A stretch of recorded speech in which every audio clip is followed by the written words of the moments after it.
I'll call the Plan Commission of January 25th, 2022 to order. Roll call, please. Brillo here. Was it on? No, it wasn't on. Hannah here. Brillo here. Kipchinsky here. Mark here. David here. Oldani here. Seifert here. Chandler here. And Alderman Guzikowski is excused. That will get us to the approval of minutes of January 11th, 2022. Commissioners, if you'd all take a look. There is one correction. The footer has the wrong date. It should be January 11th, 2022.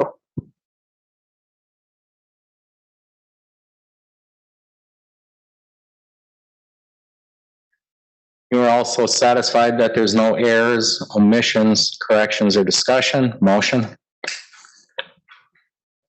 Seifert moves to approve the minutes of January 11th, 2022. 20 seconds. Roll call, beginning with Commissioner Hannah. And I. Brillo abstains. Kipchinsky abstains. Clark, aye. David abstains. Oldani, aye. Seifert, aye. Chandler, I. We have enough there, Carrie, with 2 abstentions and an absence? Yeah. Just barely? We have 3 abstentions and an absence, so that's 4 out of 9. We're good. Okay, thank you. That will now get us to significant common council actions. I'll ask Carrie to cover that. Common Council approved the following: an ordinance approving a conditional use permit amendment to add the land with the former address of 7070 South 27th Street to the existing permit. A resolution approving a certified survey map submitted by NF3DK LLC for the properties at 8751 and 8775 South Howell Avenue. And an amended pavilion and shelter rental policy and athletic field rental policy as recommended by the Parks and Recreation Commission. Mr. Mayor. Thank you, Carrie. That will get us to item 5, Board of Housing and Zoning Appeal actions. There were none currently. Item 6 is quarterly Parks and Recreation Commission actions. I will ask Carrie to cover that. There were quite a few Park and Recreation Commission actions. An update to the Avonshine Beer Garden project. The consultants, Plunkett Research, worked alongside the Aldermanic and Park and Recreation representatives and staff on the design phase of the project. Completion of the design phase will conclude in spring of this year, and staff anticipates that the project will begin construction in the summer and have a 2023 spring opening date. The Parks and Recreation Commission approved a recommendation for Common Council to adopt the updated rental policies, which we just said they did. Let's see. They also approved a recommendation for the Board of Public Works and Capital Assets to approve a 2023 CIP request for $28,000 to construct a sand volleyball court at Willow Heights Park. Dates to be determined. They also approved changes to the 2022 fees for park facilities. There are some increases to the soccer, cricket, and football field rentals and Ball Diamond for game day setup. They removed the seasonal rate schedule and implementation of a year-round flat fee schedule for Lake Vista and Miller Park Pavilion rentals. A reduction in Lake Vista and Miller Park rental fee for non-residents, and implementation of a special event fee for events located in the parks that do not require the use of renting the buildings, and those that don't exceed the capacity of the pavilion and require additional outdoor space for the event. They also approved, they investigated the proposal to install security cameras around Avonshine Skate Park and the future beer garden. That investigation will include analysis on community benefit, cost requirements, and method of monitoring. So the next meeting at which they will be discussing items will be February 10th at 6 p.m. in the Lake Vista meeting room. Thank you, Carrie. That was quite a busy meeting they had. That will get us to new business. Item 7A. It is a review of site and building related plans submitted by Michael Miller for Supply LLC for an addition to the existing building at 7550 South 6th Street. Carrie? Thank you, Mr. Mayor. This is a review for a proposed addition to the existing building. It is an office addition on the west side. You won't actually be able to see it from the street. You cannot see the building from the street right now due to the extensive landscaping and the extensive setback. The location, of course, meets those requirements. Parking, although it's being slightly reduced to accommodate the addition, will meet the needs of the business and code requirements. They are not actually adding new employees, and they are doing some interior renovations that will amend the existing space to accommodate not just this addition, but some interior workings as well. The materials which they are proposing to be CMU, painted to match the proposed color scheme, which is light gray, dark bronze, and the red accent bar, do meet code requirements. Now, on the screen right now is the site plan. In the blue box is the location of the proposed addition. The building as it exists is behind it. This is kind of a close-up showing you where the proposed landscaping is going to be. It is only around the around the proposed addition that we were really focused on. There are no concerns with the landscape plans as proposed. The floor plan gives you an idea of what the addition will be. Now, I did not include the floor plans on this screen for what they're doing for the interior renovations of the existing space. That's not actually for Plan Commission review. On the screen right now are the elevations for that proposal. Again, CMU in 3 different colors, a red accent bar to kind of give a little bit of a kick to the building. The signs as shown are also not part of this review. If necessary, they'd come back to the Plan Commission if they do not meet the code requirements. We don't have any details for that at this time. There are no concerns for the proposal, but if there are any ground building or rooftop mechanical units that have not been shown in the plans, just a reminder, they do need to be screened, which is also included in the conditions of approval, which is in the suggested motion on the screen for Plan Commission consideration. Mr. Mayor. Thank you, Carrie. I don't know if the applicant's with us, if they'd like to say anything. If not, we'll go right to the commissioners. Just assuming they're not with us. So Commissioner Hanna, you want to start us off? Actually, the only question I had, Carrie already answered for the mechanical on the test of the screen. Otherwise, no, I'm good. Commissioner Crowell? Nothing for me. Ashley, I'm going to refer to you as Commissioner Ashley. Nothing from me. Nothing from me, thank you. Greg? I have no questions, thank you. Don? No questions. Fred? No questions. And Chauncey? I do have a question. It sounds like the applicant is not here, so Carrie, I just have a quick question in regards to this addition. So, Oh, the applicant is available by Zoom. oh, okay.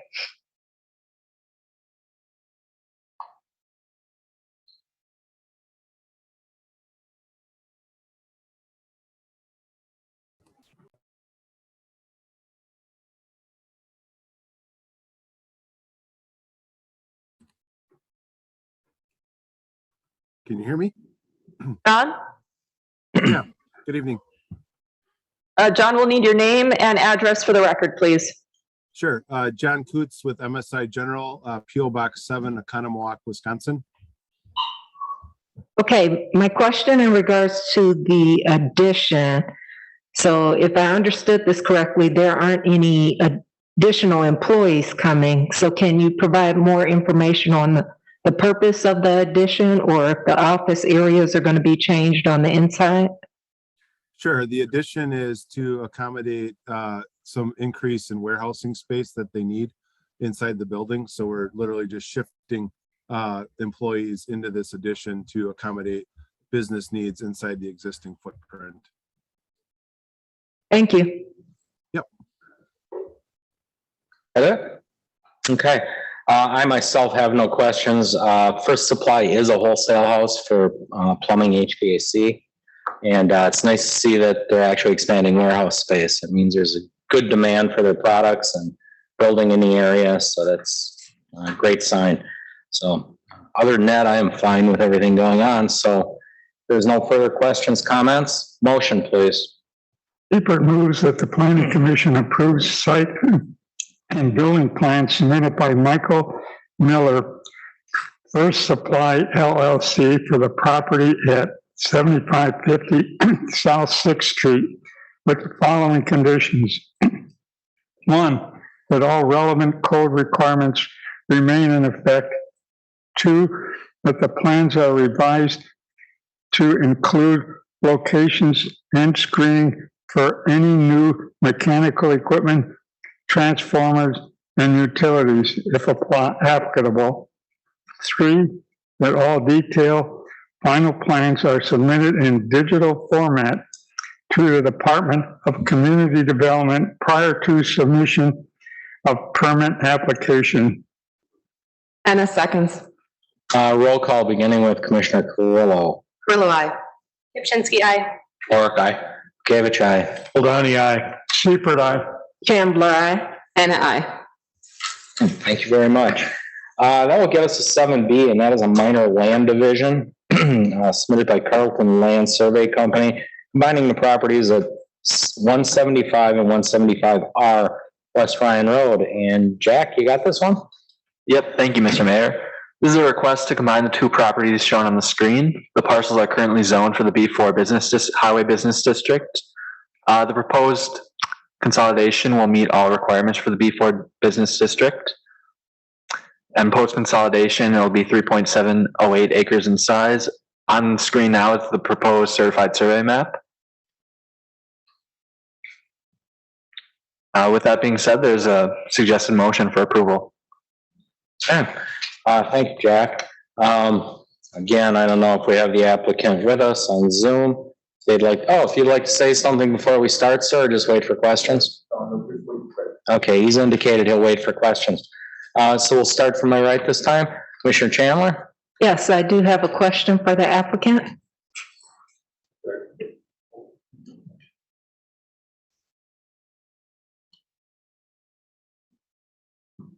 Name and address for the record. Sure. My name is Juan Hernandez. My address is 3621 Worthington Way in Plano, Texas.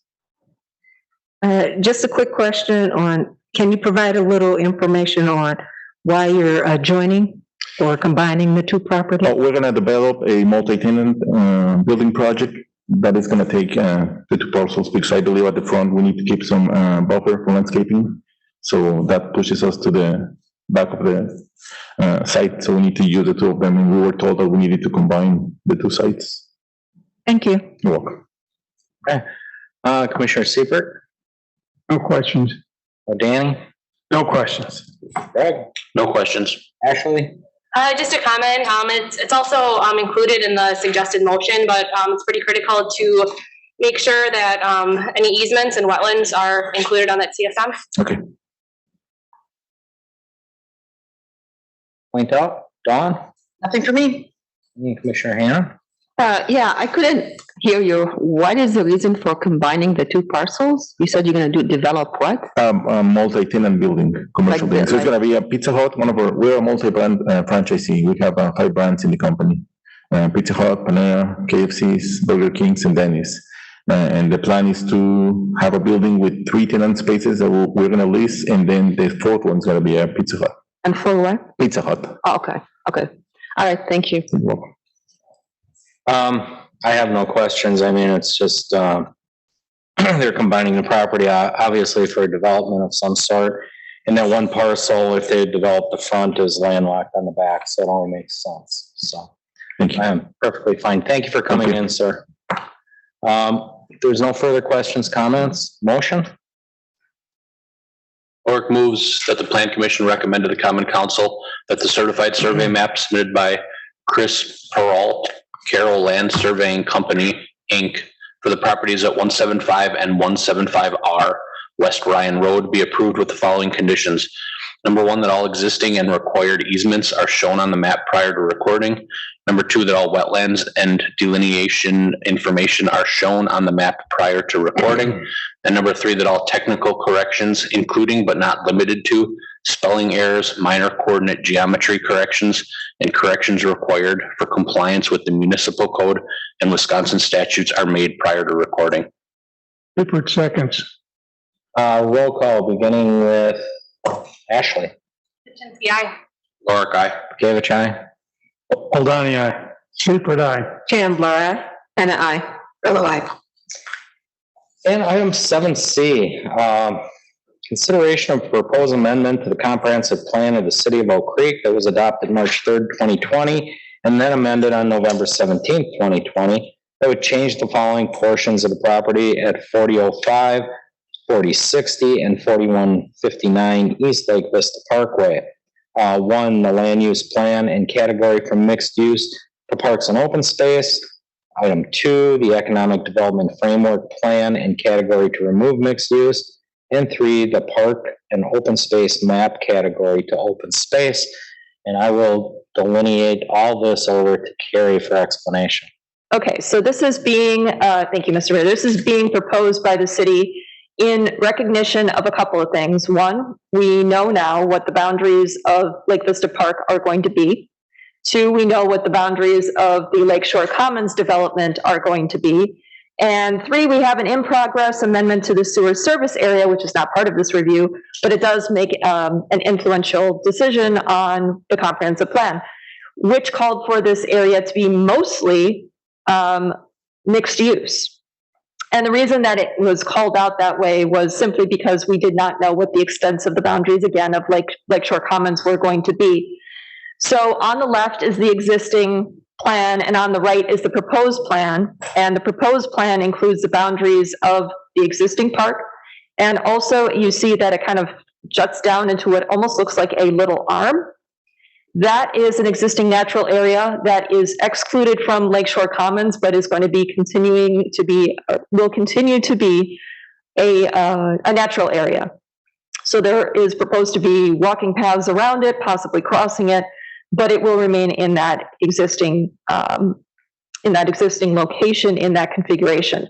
Also removing a portion on the east side of Lake Vista Parkway, kind of a little squared off area that, if you can see my cursor, that's being removed in favor of park and open space as well.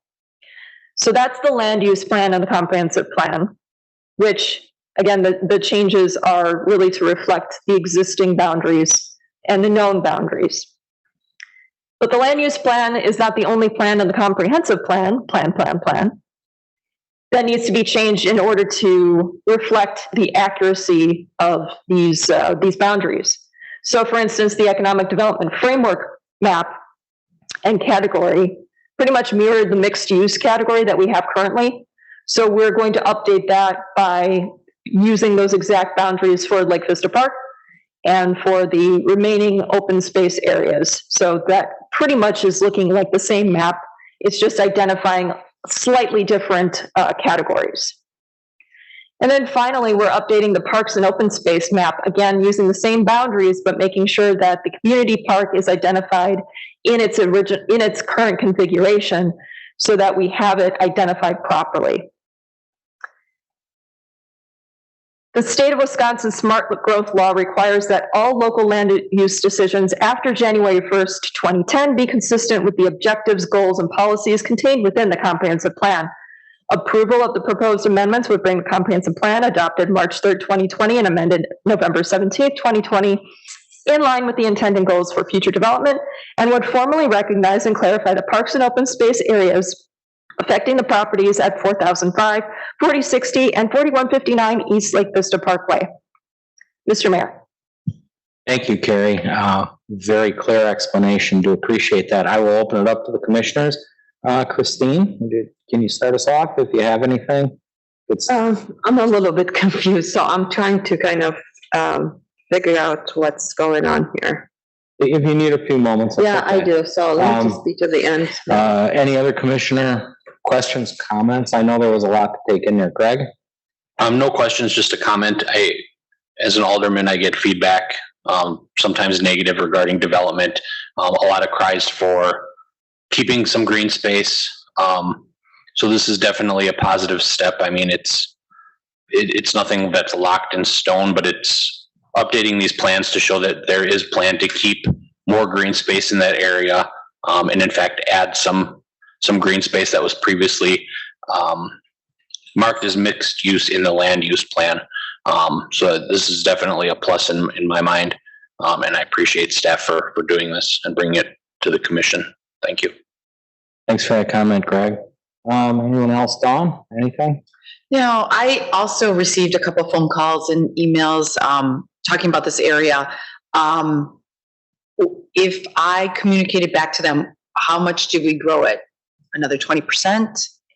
Really what it's identifying are the existing boundaries of the park, but incorporating the natural area that is referred to as the AEBA area. So it's also commonly referred to as the barbell, that arm that I was talking about.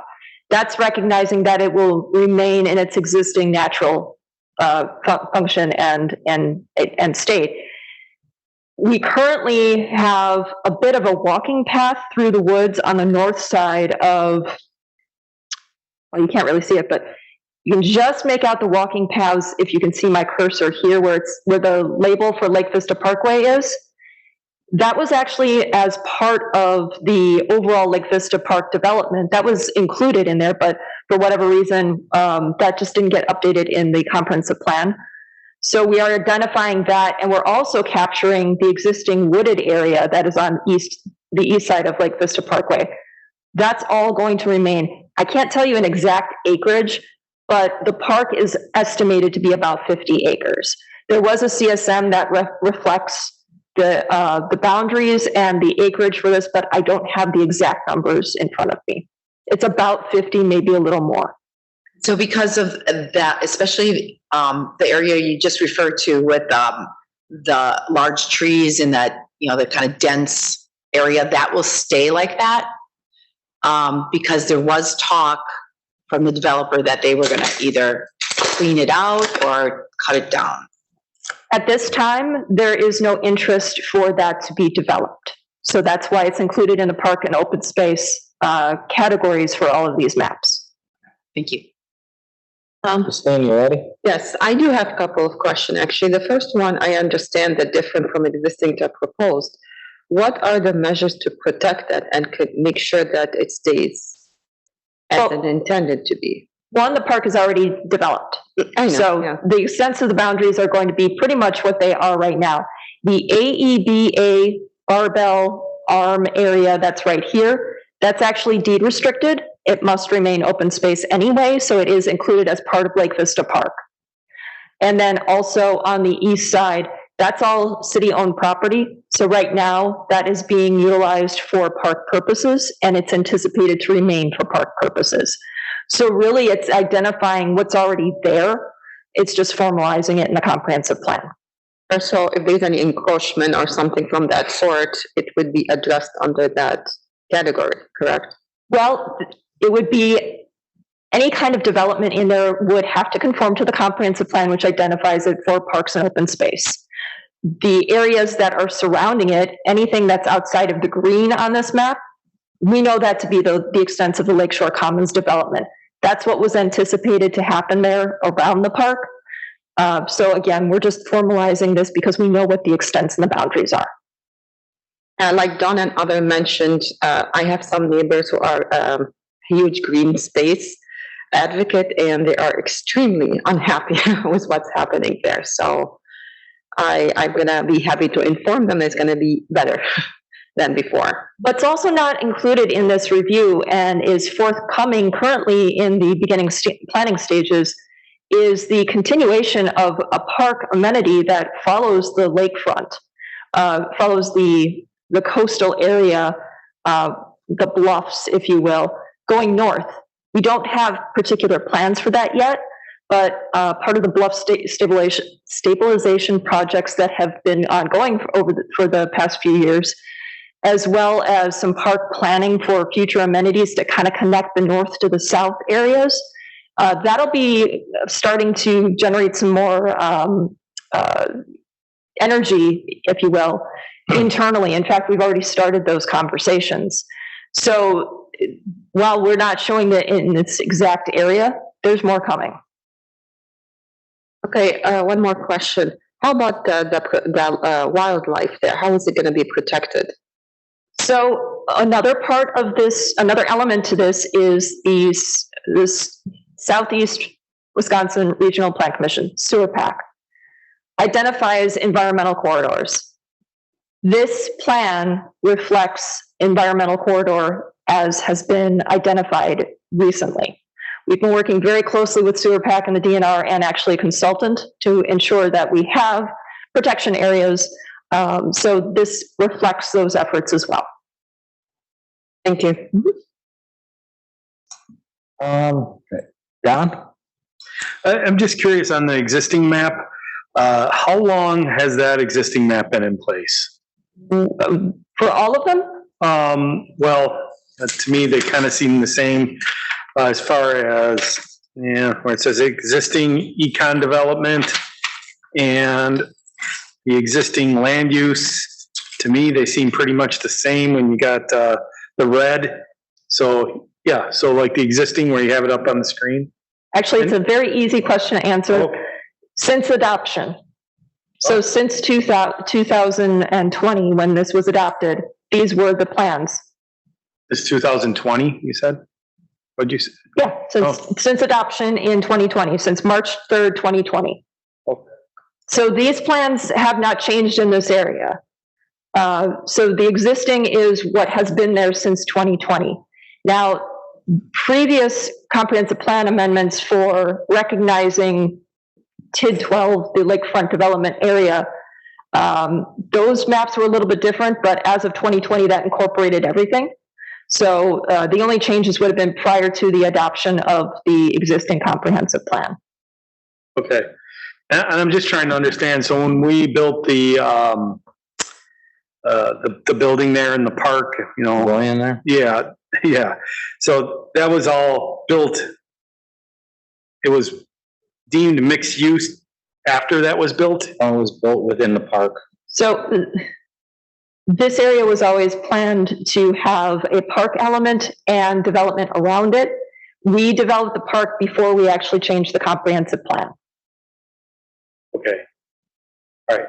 It seems weird that you would develop the park and then that area was then deemed mixed use, which would have been public use already since you already built it? No, actually, that's not true. Okay. The land use categories from the old comprehensive plan showed something different than what is shown on the screen here. Okay. And the zoning districts were a mix. So you had RM1, which is multifamily residential, you had agricultural for part of this, and you also had B4, I think, maybe? Regardless, the plans for this area as part of the TIF, it's actually going back farther than that. It goes back to 2011, 2009, even 2005, there were some plans for this area. So it was never going to be all public. And in fact, we don't own all of it. The corner is actually owned by a private entity, and the portions of the parcels that were then sold from the city property to F Street for Lakeshore Commons, that's outside of the park area. Okay. So about 50 acres has always been in private hands anyway. Yeah, I was just looking for a little history lesson more than anything. Sure. Just how that ended up that way. Okay, that's it. No other questions for me. Brad? No questions. Chauncey? No question. Okay. No, I actually want to thank staff I know it doesn't always come off clear, but the hours of work that goes into this from staff to bring it here in something we can digest easily, hours go into this. And again, this was a complicated property, and to echo what Carrie said, this was never intended to be solely just parkland, because it couldn't support itself financially speaking with the remediation that had to go into the soils. So there was always going to be some form of development going on, but it was important to jumpstart that park, and that's why it got a head start before the comprehensive plan.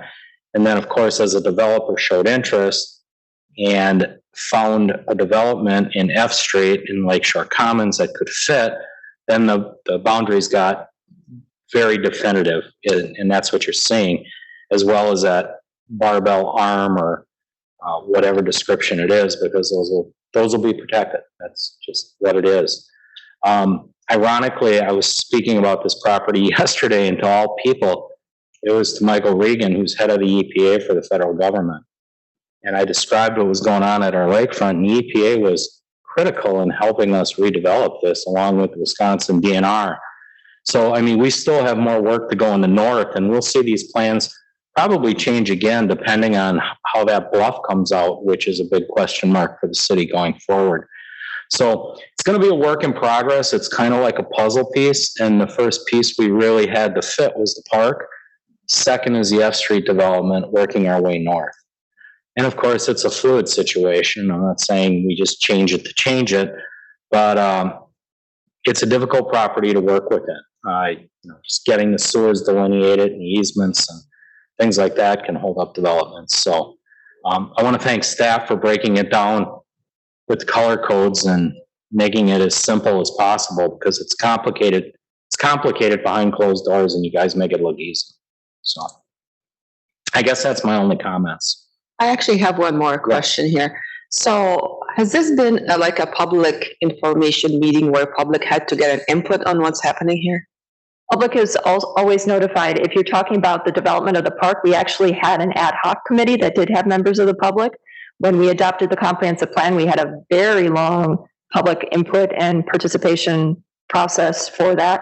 There have been notifications for everybody in the surrounding area for the development of Lakeshore Commons. So there have been multiple opportunities for the public to become involved in these.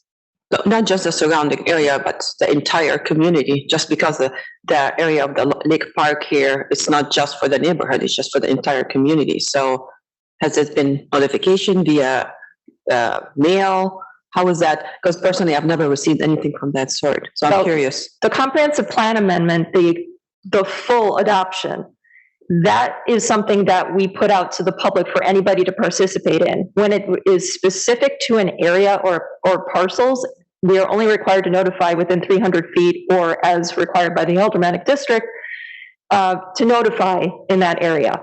It's not intended to provide notice to the entire city for just a specific change in a specific area. But the full plan, we had wanted so much input from the community. We had multiple events and opportunities, requested, comments throughout the process. We had, in fact, one of our most successful public outreach events was on the back of the tree lighting ceremony one year. We were inside, which was strategic because it was very cold outside. We did have snacks too, so that helped. But we provided opportunities for children to build their own city with Legos that were borrowed from the library. We had some door prizes where if you filled out a survey for us, a quick survey, you were entered into a little raffle to win a small prize, but it was providing information that we required or that we really needed to, inform the comprehensive plan. People were invited to utilize an interactive map that we had on a screen, identifying areas of the city that they thought could either use some input, some direction, or some attention for roads or certain things like that. Identified areas for development opportunities, keep things away from this area, put things over here. We had a steering committee where people were on that, and I think that you got some information about that as well. We had multiple opportunities for people to participate, and unfortunately, I think we had some scheduling issues because a couple of those public participation opportunities were lightly attended. And I think one of the other really important and very powerful, impactful opportunities was the visioning session. That was kind of toward the end of the process to say, hey, we've gotten all this input. Here's where we're seeing all these comments moving us toward, and here's the map. We're going to give you the map of the city. You're going to tell us where things are and where they should be. And we combine those maps to inform what's in the comprehensive plan. And that was pretty well attended. That was over 20 people attended the visioning session. So yes, we've had lots of public participation and input and opportunities for that, but for specific areas like this, it's not for the entire city. Okay, thank you. And when I say not for the entire city, I mean not noticed for the entire city. Oh, very good. Any other further questions or comments on the proposed changes? Okay. You know, I just want to just make a quick comment. I do get calls as well as most of you do about the green space. And we do have a delineated plan to keep green space. And Oak Creek's a large city. There is much dedicated green space. And ironically, I had a conversation with a resident who didn't like the development of what was going on, and ironically was in one of our newer subdivisions, who took up green space and field to build their home, yet as opposed to any other development. And when I pointed that out, it sort of stops here. And the conversation got kind of off the rails there because it was fine when they decided to do it. In many cases, the city gets accused of developing everything, and actually, the city doesn't own that land. It's private homeowners or private property owners that are choosing to sell their land for development, whether it was open space and just there, or if one time it was farmed and the family no longer has an interest in it. So that's why we do have a planning staff to make sure things are adequately done. And we have the ordinances in place to try to keep that fair balance. And again, it's all, everybody can say what the fair balance is, but, and I'll say this again, and Lake Vista was a challenging property. And just to remediate that property took millions of dollars. And without some development there's no way we could support a park of that magnitude just to do it on our tax rolls. It's incomprehensible. We could not do it. So, and we have a large number of parks and green spaces going on. I think we should be very proud of what we have, not embarrassed or, talk it down in any way, shape, or form. We have everything from pocket parks to community parks to neighborhood parks, and I think they're all maintained very well. And I think our staff's doing a really nice job with it. So it's always challenging, though. Just it was an ironic conversation I just had, so I wanted to bring that up. Other than that, I have nothing. I don't want to extend the meeting just to talk. So if you're ready, motion. And I move that the Plan Commission adopt Resolution 2022-2023 amending 1, the land use plan and category from mixed use to parks and open space as proposed, and 2, the economic development framework plan and category to remove mixed use as proposed, and 3, the parks and open space map category to open space as proposed. In the comprehensive plan, City of Oak Creek adopted March 3rd, 2020, amended November 17, 2020, for portions of properties at 4005, 4060, and 4159 East Lake Vista Parkway, following review and adoption by the City Common Council. Oracle second. Roll call, beginning with Lorick, aye. Bukavich, aye. Ladani, aye. Seifert, aye. Chandler, aye. And I. Willow, aye. Pipchinsky, aye. Okay, that'll do it. Before we adjourn again, big thank you to staff. You make it so much easier on us. Do appreciate it. IT department, as always, thank you very much for everything you do. And just one other thing, I know I wasn't here for the last meeting. I know it was a longer meeting. And again, it was a very important meeting. You guys are finishing up, the ordinance and the code stuff. Do appreciate the effort. From everything I heard, it was a really well done meeting, and I know it went a little long, but thank you. As I said before, a lot of the sausage is made right here by the time it gets to council. You did all the work, so we do appreciate that. Always though. So oh yes, Carrie. For those who are not at the previous meeting, I'd like to welcome again Ashley Kivchinsky, who's our Assistant City Engineer, and will be replacing Matt as he moves into his duties for City Engineer. So Ashley will be with us on the Plan Commission, and we welcome her. Thank you so much, Ashley, for taking the time tonight to come to the first meeting. Thank you, Carrie. Looking forward to it. Please, let's continue. Anything else? So let me say goodbye to my old colleague who used to work with me in the DOT, and then she went to Oak Creek and left us. And now I see her again, right? Sorry. Yes, we have met again. Yes, here we go. So I just say welcome. Thank you. So upcoming events, we do have the Winterfest. The exact date is at the 9th. I Well- unfortunately do not have that information. It's the second week of February. We're gonna have it at the town square, and I believe it's a 2-day event. Details are still coming in, so stay tuned for that. And I think that'll get us to adjournment. Grillo moves to adjourn at 6:40. Clifford seconds. Roll call, beginning with me. Aye. Plani, aye. Clifford, aye. Chandler, I. And I. Grillo, aye. Tuschinski, aye. Laura, aye. Thank you all. Do appreciate it.